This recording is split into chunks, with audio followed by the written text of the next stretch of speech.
The more you chase her, the more you feel like you're losing her. You try harder, you text again, you double text, you buy her time, her attention, her validation. You treat her like a queen, hoping she'll finally see your worth.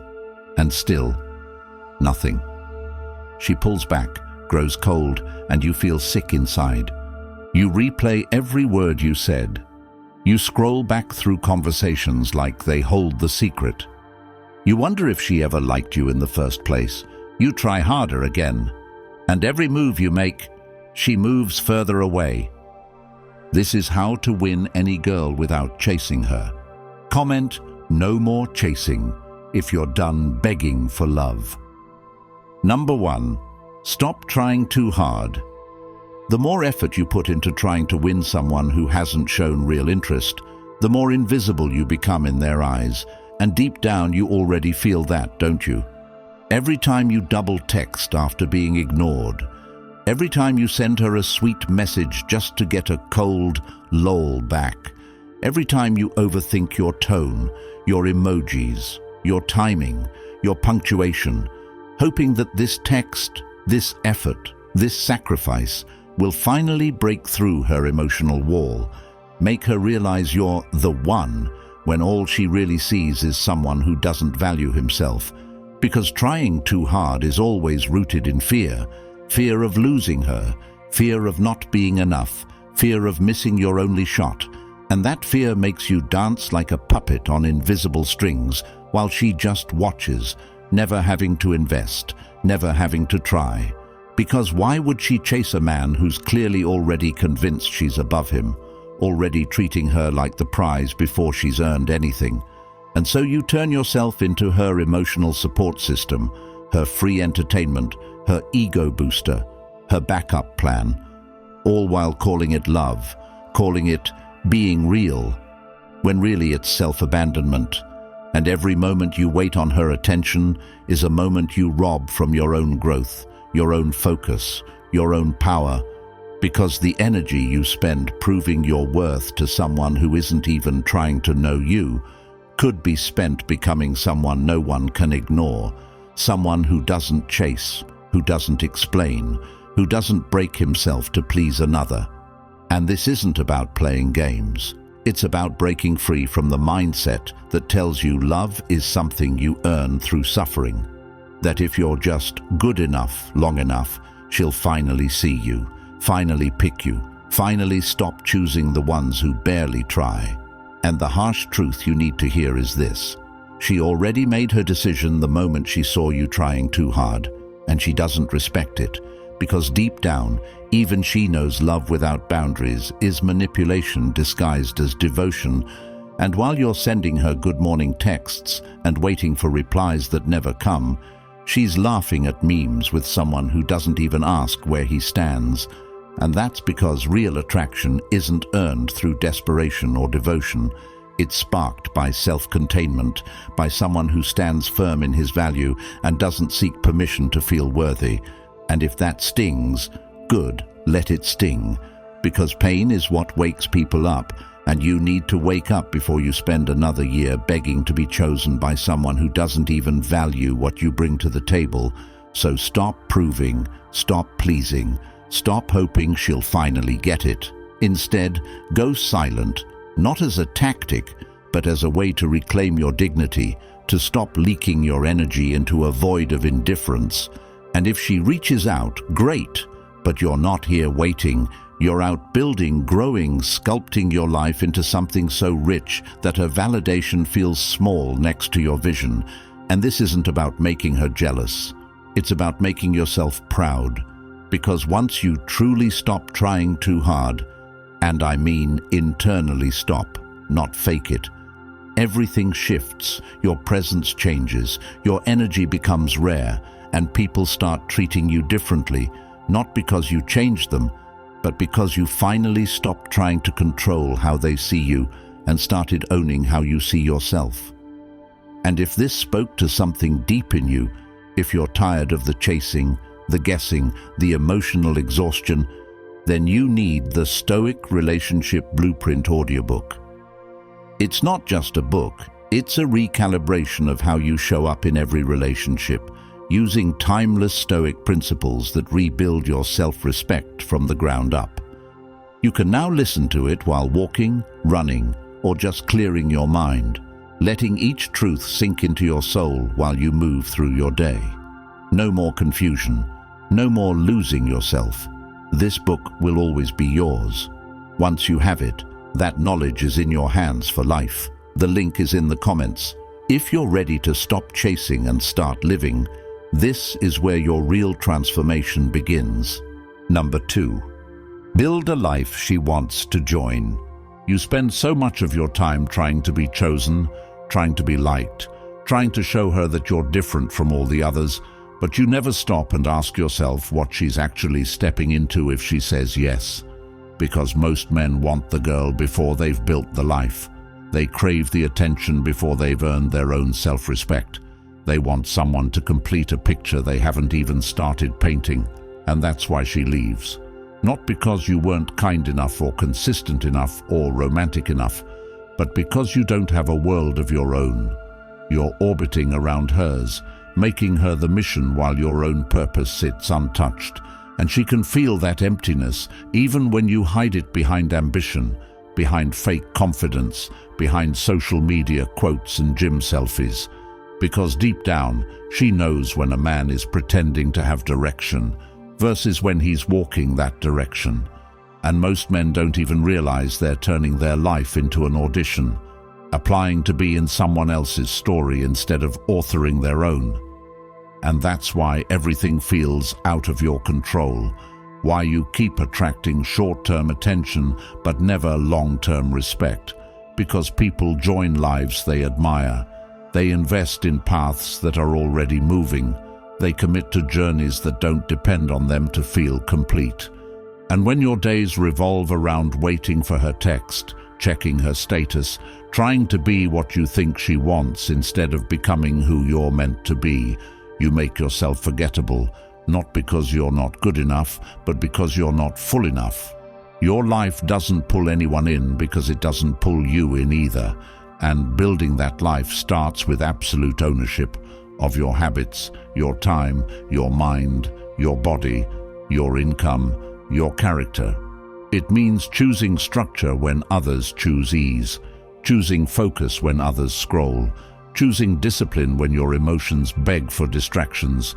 And when you live like that, consistently, without shortcuts, you start radiating something rare, something people feel but can't explain. And it's not just about money or muscles or lifestyle aesthetics. It's about depth. It's about your relationship with time, how you speak about your future, how you protect your energy, how you use your minutes like they matter, because that's what draws the right people in.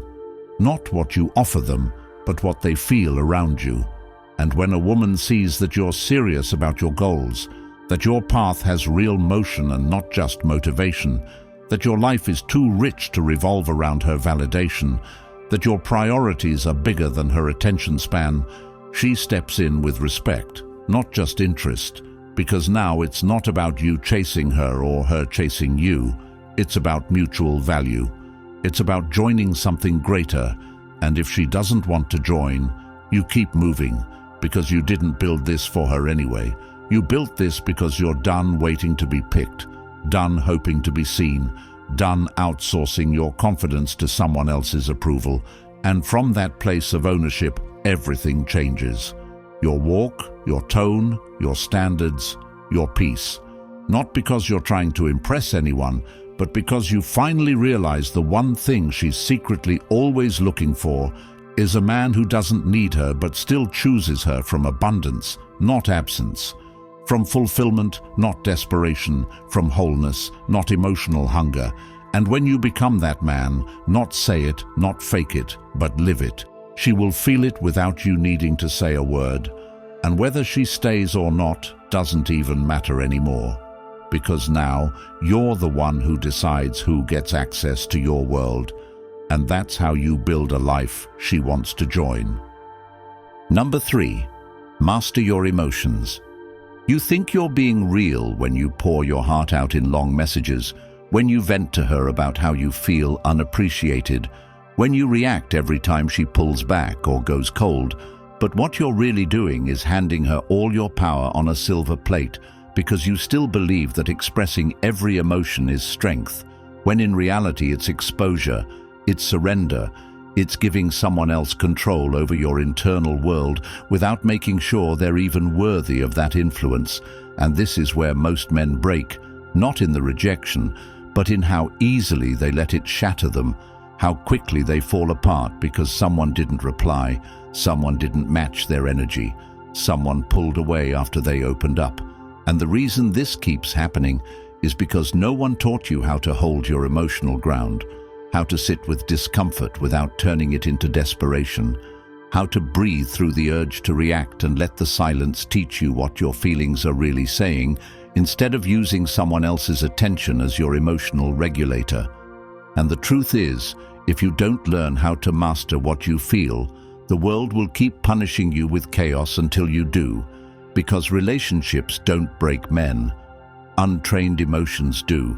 And when you rely on another person's attention to feel centered, every small shift becomes a crisis. Every message delay feels like abandonment.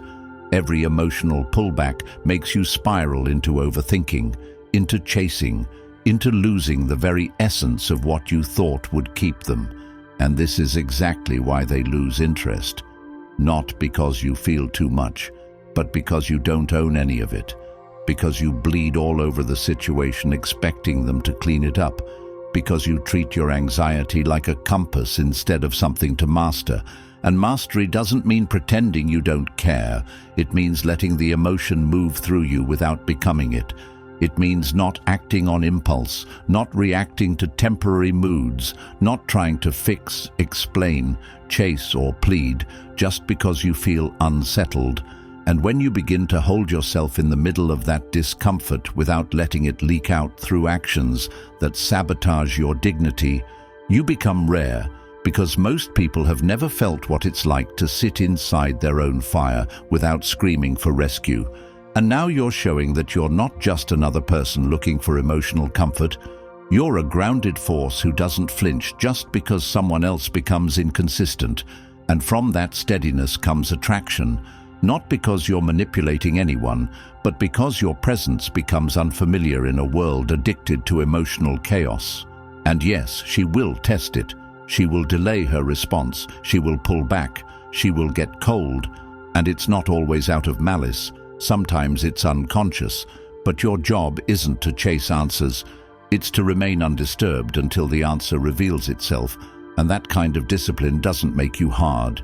It makes you unshakable, and that's the kind of person people remember, respect, and desire. Not the one who keeps explaining how they feel, hoping it'll win sympathy, but the one who chooses not to let emotions run the show. And if you want to start right now, the first step is to notice what triggers you, and then decide that reaction is not the same as response, that not every feeling deserves expression, that your emotional world is sacred and not everyone gets access. And the more you live by that, the more peace you gain, the more dignity you protect, the more power you reclaim. Because emotional mastery isn't a performance. It's a way of being that says, I don't need you to understand me in order for me to stay grounded. I don't need your validation to stay steady. I don't need this conversation to end perfectly for me to hold my integrity. And once that becomes your reality, no one can break you, not because you don't feel, but because you finally lead your feelings instead of letting them lead you. Number 4, prioritize self-respect. Most don't even realize how low they've set the price for access to their time, attention, and energy until they're lying awake wondering why someone who barely puts in effort holds so much space in their mind. And it's not because that person is so special, it's because they've spent so long betraying themselves that now even the bare minimum feels like a reward. And this is the sickness that infects your confidence, the belief that just because you feel deeply, you must tolerate deeply, that your role is to absorb disrespect in the name of patience, that love means never walking away, no matter how many times you're ignored, sidelined, or taken for granted. And you start to confuse suffering with loyalty, thinking if you hold on longer, explain better, show more care, they'll see your value and start treating you right. But they won't. Not because they're incapable, but because you've already taught them you'll stay no matter how they treat you. And once that standard is set, everything you accept reinforces it. Every time you reply after being ignored for hours, every time you cancel your plans just to be available, every time you make excuses for someone else's laziness or coldness, you're lowering your own value in their eyes, because you're showing them that your boundaries are flexible, that your self-respect has a price. And even if you tell yourself you're just being patient or understanding, what you're really doing is hoping they'll finally choose you out of guilt or sudden clarity. But no one respects what they don't have to earn. And if all it takes to keep your loyalty is occasional attention, they'll give you exactly that and nothing more, because they know you'll stay hungry for crumbs and call it a connection. And this is the point where you either wake up or stay stuck. You either decide that your time is too valuable to be spent chasing someone who doesn't prioritize you, or you keep playing the background character in someone else's life story while your own remains unwritten. And the harsh reality is that many people will gladly take advantage of your emotional generosity, not because they're evil, but because they're selfish. And if you keep giving without requiring effort, consistency, or respect in return, you are the one training them to treat you that way, which means the power to change everything is not in convincing them, it's in choosing you, in deciding that your peace matters more than their presence, that your dignity matters more than their attention, that your standards are not up for debate. And the way you do this isn't by waiting for a perfect moment to speak up. It's by enforcing consequences without drama, without noise, by walking away from anything that feels like settling, by holding your ground when they test your limits, by letting people feel your absence when they stop valuing your presence. And it's not easy because you'll miss them. Your ego will scream for validation. Your mind will play memories like a movie hoping it'll change the ending, but none of that changes the fact that if they wanted to keep you, they would have matched your effort. And once you finally stop justifying their behavior and start owning your value, you'll realize you were never asking for too much. You were just asking the wrong person. And from that point forward, everything shifts, because now you're not waiting to be chosen. You're choosing, you're filtering, you're protecting your energy. And you'll notice how quickly the wrong ones fall away when they realize you're no longer willing to sell your soul for their presence, and how the right ones lean in, not because you're chasing them, but because you've become someone worth chasing, not through words, but through the discipline of self-respect. Number 5, detach from outcomes. Every moment you spend obsessing over how someone feels about you is a moment you rob yourself of power, because when your emotional state depends on whether or not they reply, whether they look at your story, whether they show interest or validation today, you're not in a relationship, you're in captivity, held hostage by the outcome you desperately want to control. And most don't even realize how deep this need runs until it consumes their day, their thoughts, their self-worth, and they begin twisting their identity around someone else's approval, believing if they act right, wait patiently, say the perfect thing, or time their responses just right, they can win what was never earned in the first place. But that's not connection, that's performance. And people feel when you're performing, when you're holding back your truth in the hopes of being liked, when you're sacrificing your voice, your standards, your needs, all because you're afraid that speaking honestly might cost you the connection. And that fear is what keeps you small, anxious, forgettable, because nobody is drawn to someone whose sense of value rises and falls based on external approval. And if you truly want to be respected, remembered, and wanted, you must let go of needing anything from anyone, not in a cold or bitter way, but in a grounded way that says, I am already full, already worthy, already peaceful, with or without your presence. And detaching from outcomes doesn't mean you don't care. It means you no longer depend.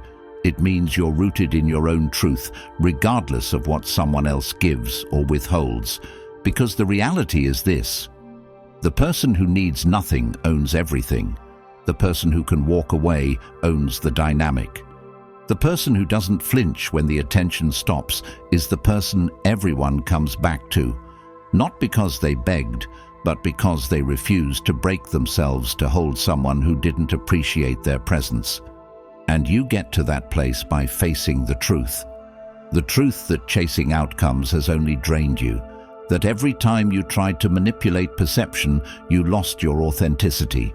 That every time you tried to make someone choose you, you lowered your standard just to feel chosen. And the truth is, if they truly wanted to be with you, nothing would stop them. And if they don't, nothing you say or do will change that. So you stop forcing it. You stop hoping. You stop overanalyzing and start observing. And from that detachment comes clarity, because now you can finally see who shows up when you stop reaching, who tries when you stop overextending, who values you when you stop proving. And yes, it hurts at first, because your ego is addicted to certainty, addicted to control. But your soul is craving freedom. And that freedom begins the moment you release the need for closure, the moment you stop trying to fix every disconnect, the moment you stop demanding understanding and start choosing peace over explanations. And it's not about winning or losing. It's about finally respecting yourself enough to not let anyone else's inconsistency disrupt your emotional state, to not let their silence become your narrative, to not let their indecision create your suffering. And once you live from that space, where you show up fully, honestly, and let the chips fall where they may, you become powerful beyond words, because now you are not afraid of loss, not afraid of walking away, not afraid of being alone. And in that state, you stop chasing relationships and start attracting alignment, stop needing validation and start radiating value, stop depending on attention and start commanding respect, not through force, but through presence, not through tactics, but through inner stillness. And the best part is, once you detach from needing anyone, you no longer fear losing anyone. And from that day forward, you become the chooser, not the one hoping to be chosen. If you're tired of chasing, begging, waiting to be chosen, this is your line in the sand. Society doesn't want you to have this knowledge. It wants you weak, confused, bending over backwards for people who never valued you. That ends today. If you felt every word in this video, it's because you're waking up. The Stoic Relationship Blueprint is not just a book, it's a weapon. A quiet weapon built with timeless Stoic principles to help you take your power back. And now it's available in audiobook format, so you can plug it in while walking, running, building the life they'll regret losing. No more emotional games, no more silent suffering. The link is in the comments. Comment, "I reclaim my power," if you're ready to own your worth, like the video, and subscribe to help another man escape years of regret.